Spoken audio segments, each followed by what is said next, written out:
ముఖ్యమంత్రి రేవంత్ రెడ్డి గారు, ఉప ముఖ్యమంత్రి కుమార్ గారు కాంగ్రెస్ ప్రెసిడెంట్ తోని రాహుల్ గాంధీతోని కీలకమైన సమావేశంలో మల్లికార్జున ఖార్గే గారి ఇంట్లో ఉన్నారు. ఇప్పుడే 10 o'clock మీటింగ్ మొదలైంది.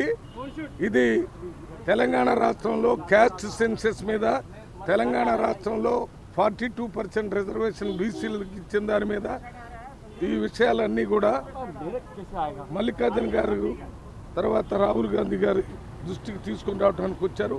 ఇప్పుడు ఆ మీటింగ్ మొదలైంది.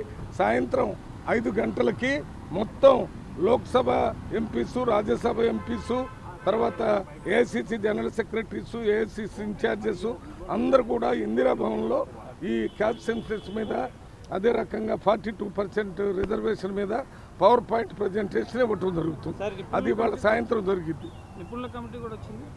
అది ఇప్పుడు దీని గురించి మొన్న వేసినటువంటి నిపుణుల కమిటీ మెంబర్స్ కూడా చీఫ్ మినిస్టర్ గారితో, డిప్యూటీ సీఎం గారితో, మల్లికార్జున ఖార్గే గారికి, అదే రకంగా రాహుల్ గాంధీ గారికి తెలియజేయడానికే, వివరించడానికే వచ్చారు. ఈ డెవలప్మెంట్ ప్రోగ్రామ్స్ అన్ని సర్వేను ఆధారంగా చేసుకుని ఇవ్వటానికే ఈ కార్యక్రమాన్ని చేయటం జరిగింది.